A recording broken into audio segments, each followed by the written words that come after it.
Hi hello ನಮಸ್ತೆ ಎಲ್ಲರಿಗೂ ಸ್ವಾಗತ ಮತ್ತೊಮ್ಮೆ ನಮ್ಮ ಚಾನಲ್ಗೆ. ಇವತ್ತಿನ ರೆಸಿಪಿನಲ್ಲಿ ಉಳಿದಿರುವಂಥ ಚಪಾತಿಯನ್ನು ಬಳಸ್ಕೊಂಡು ಒಂದು ಸೂಪರ್ ಟೇಸ್ಟಿಯಾಗಿರುವಂಥ ಸ್ನ್ಯಾಕ್ಸ್ ಮಾಡೋದು ತೋರಿಸ್ತಾ ಇದ್ದೀನಿ. ತುಂಬಾ ಈಸಿ ಮಾಡೋದು, ಮಕ್ಕಳಿಗೂ ಇಷ್ಟ ಆಗುತ್ತೆ. ಬನ್ನಿ ಹೇಗಿದ್ರೆ ಮಾಡೋದು ನೋಡೋಣ.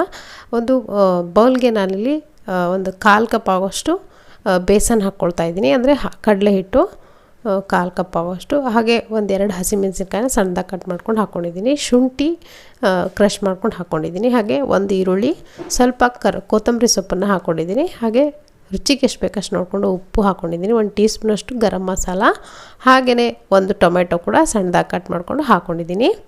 ಇದನ್ನು ಚೆನ್ನಾಗಿ ಮಿಕ್ಸ್ ಮಾಡ್ಕೊಳ್ಳಿ. ಸ್ವಲ್ಪ ನೀರು ಹಾಕ್ಕೊಂಡು ಸ್ವಲ್ಪ ಗಟ್ಟಿ ಹದಕ್ಕೆ ಇದನ್ನು ಕಲಿಸ್ಕೊಳ್ಬೇಕಾಗತ್ತೆ. ಸೊ ಪೂರ್ತಿ ನೀರನ್ನು ಜಾಸ್ತಿ ಹಾಕ್ಕೊಂಡು ನೀರಾಗಿ ಕಲಿಸ್ಬಿಡಿ. ಸ್ವಲ್ಪ ಗಟ್ಟಿಯಾಗಿ ಇದನ್ನು ಕಲಿಸ್ಬೇಕಾಗತ್ತೆ. ಸೊ ಇವಾಗ ನೋಡಿ, ಕ್ಲೀನಾಗಿ ಯಾವುದೇ ಗಂಟುಗಳಿಲ್ಲದೆ ಇರೋ ಥರ ನೀವಿಲ್ಲಿ ಮಿಕ್ಸ್ ಮಾಡಿಕೊಂಡು ರೆಡಿ ಮಾಡಿ ಇಟ್ಕೊಳ್ಳಿ. ನೋಡಿ, ನಾನಿಲ್ಲಿ 2 ಚಪಾತಿನ ತೊಗೊಂಡಿದ್ದೀನಿ. ಇದು ಯಾವುದೇ ರೀತಿ ಬಿಸಿ ಚಪಾತಿ ಅಲ್ಲ, ಉಳಿದಿರುವಂಥ ಚಪಾತಿ. ಅಂದರೆ ನಿನ್ನೆ ಮಾಡಿರುವಂಥ ಚಪಾತಿ ಇವತ್ತೇನಾದರೂ ಮಿಕ್ಕಿದ್ರೆ ಈ ಥರ ನೀವು ಮಾಡ್ಕೊಳ್ಬೋದು. ಸ್ನ್ಯಾಕ್ಸ್ಗೋ ಅಥವಾ ಬ್ರೇಕ್ಫಾಸ್ಟ್ಗೋ ಮಾಡ್ಕೊಳ್ಬೋದು.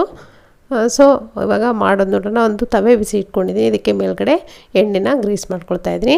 ಎಣ್ಣೆ ಚೆನ್ನಾಗಿ ಕಾದಾದ್ಮೇಲೆ ನೋಡಿ, ಚಪಾತಿನ ಅದ್ರ ಮೇಲ್ಗಡೆ ಪ್ಲೇಸ್ ಮಾಡಿಕೊಂಡು ನಾವು ಆವಾಗಲೇ ಕಲಸಿಟ್ಟಂಥ ಬೇಸನ್ ಮಿಕ್ಸ್ಚರ್ ಏನಿದೆ ಅದನ್ನು ಸ್ವಲ್ಪ ಹಾಕ್ಕೊಳ್ತಾ ಇದ್ದೀನಿ. 2 ಟೇಬಲ್ ಸ್ಪೂನಷ್ಟು ಹಾಕ್ಕೊಂಡು ಈ ಥರ ಸ್ಪ್ರೆಡ್ ಮಾಡ್ಕೊಳ್ತಾ ಇದ್ದೀನಿ.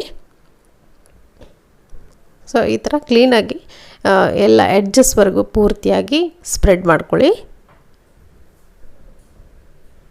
ಮೇಲ್ಗಡೆ ಸ್ವಲ್ಪ 1 ಟೀ ಸ್ಪೂನ್ ಆಗುವಷ್ಟು ಎಣ್ಣೆನ ಹಾಕ್ಕೊಳ್ಳಿ. ಎಣ್ಣೆ ಹಾಕ್ಕೊಂಡು ಅಥವಾ ಮಕ್ಕಳಿಗೆ ಕೊಡೋದಾದರೆ ತುಪ್ಪವನ್ನು ಬಳಸಿ, ತುಂಬ ಒಳ್ಳೆಯದು. ಎಣ್ಣೆಗಿಂತ ತುಪ್ಪ ಹಾಕ್ಕೊಂಡು ಮಾಡಿ ಕೊಟ್ಟರೆ ಹೆಲ್ತ್ಗೂ ಕೂಡ ಒಳ್ಳೆಯದು.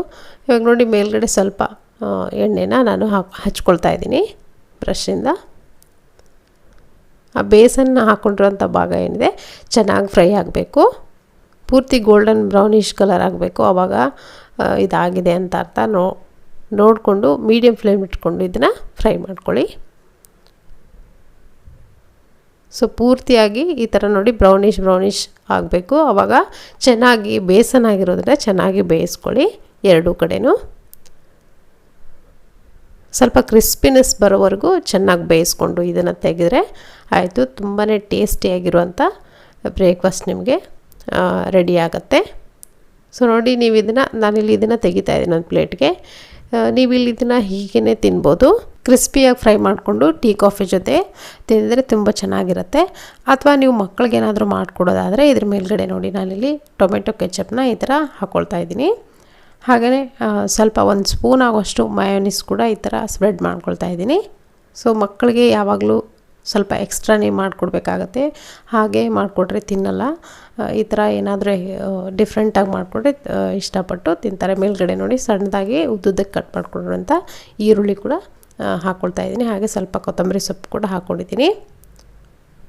ಇದನ್ನು ಇವಾಗ ಈ ಥರ ರೋಲ್ ಮಾಡಿ ಕೊಟ್ಟರೆ ಇಷ್ಟಪಟ್ಟು ತಿಂತಾರೆ. ಮಯೋನೀಸ್ ಹಾಗೆ ಕೆಚಪ್ ಎಲ್ಲ ಹಾಕಿರೋದ್ರಿಂದ ಟೇಸ್ಟ್ ಕೂಡ ತುಂಬ ಚೆನ್ನಾಗಿರುತ್ತೆ. ಈ ಬೇಸನ್ ಹಾಕಿ ಚಪಾತಿನ ಮತ್ತೆ ಫ್ರೈ ಮಾಡ್ತೀವಿ ನೋಡಿ, ಅದರ ಟೇಸ್ಟೇ ಒಂಥರ ಡಿಫ್ರೆಂಟಾಗಿ ಬರುತ್ತೆ. ತುಂಬಾ ಟೇಸ್ಟಿಯಾಗಿರುತ್ತೆ. ಖಂಡಿತ ನೀವು ಕೂಡ ನಿಮ್ಮಲ್ಲಿ ಇದನ್ನು ಟ್ರೈ ಮಾಡಿ ಹೇಗಿತ್ತು ಅಂತ ಕಮೆಂಟ್ ಮುಖಾಂತರ ಬರ್ತಿರೋಸೋದನ್ನು ಮರಿಬೇಡಿ.